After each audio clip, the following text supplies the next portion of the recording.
हम सब जानते हैं जब भी कोई बीमार पड़ता है तो हम बीमारी को एक दुश्मन की तरह देखते हैं, है ना। लेकिन क्या हो अगर इसे देखने का, इसे समझने का एक बिल्कुल अलग तरीका हो। आज हम प्राकृतिक चिकित्सा यानी नेचुरोपैथी के नजरिए को समझेंगे, जो सेहत और बीमारी को एकदम ही अलग ढंग से देखती है। और इसी सोच से एक बहुत ही दिलचस्प और थोड़ा चौंकाने वाला सवाल भी उठता है, जो असल में प्राकृतिक चिकित्सा के दर्शन का आधार है। ये सवाल हमारी आम समझ को सीधी चुनौती देता है। सोचिए, क्या बीमारी सच में उतनी बुरी है जितना हम उसे समझते हैं, या कुछ और बात है? चलिए इसी सवाल की तह तक चलते हैं। दोस्त या दुश्मन? प्राकृतिक चिकित्सा का मानना है कि जो बीमारियां अचानक आती हैं, मतलब जो एक्यूट डिजीजेज होती हैं, वे असल में हमारे शरीर के लिए अच्छी होती हैं। हाँ, आपने सही सुना, अच्छी होती हैं। ये प्राकृतिक चिकित्सा का एक सबसे बुनियादी सिद्धांत है।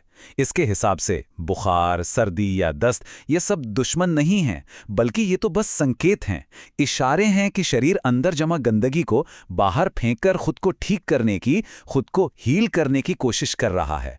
कह सकते हैं कि यह शरीर की अपनी एक सफाई मुहिम है।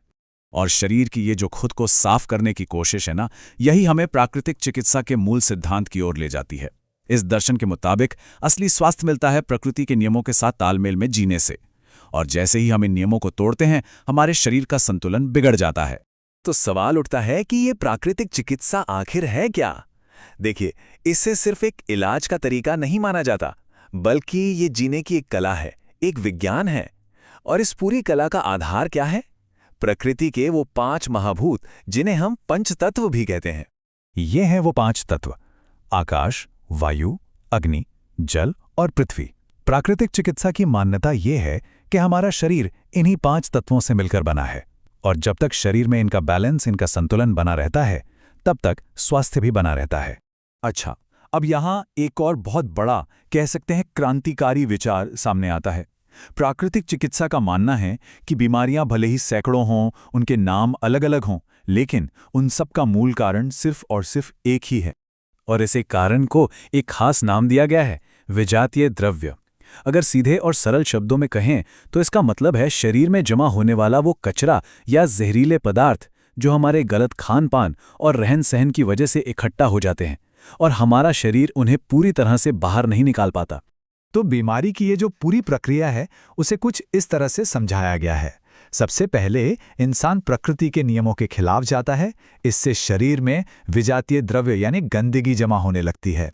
फिर शरीर की अपनी जो जीवनी शक्ति है, जो वाइटल फोर्स है, वो इस गंदगी को बाहर निकालने की कोशिश करती है।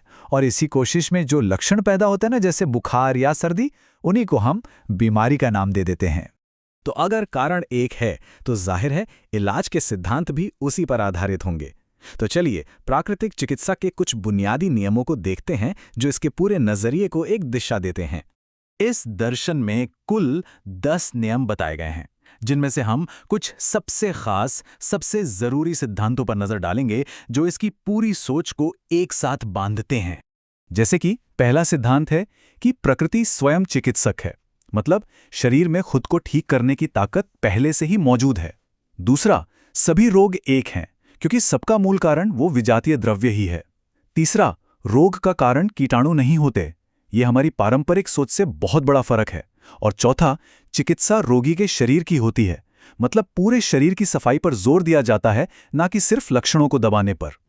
कीटाणुओं वाला जो विचार है वो काफी अलग है।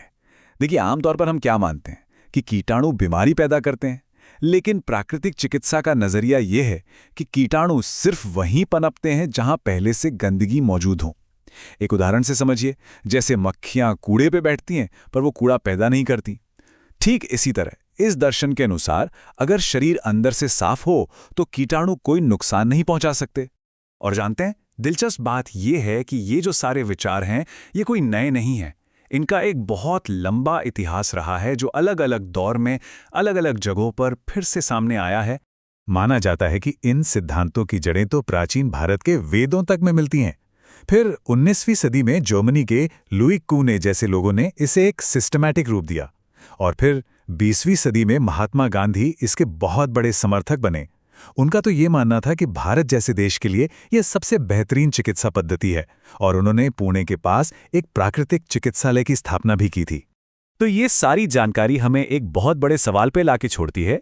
प्राकृतिक चिकित्सा का पूरा दर्शन, उसका पूरा सार इस एक बात पर टिका है कि असली सेहत किसी बाहरी दवा या इलाज में नहीं, बल्कि हमारे जीने के तरीके में ही छिपी है।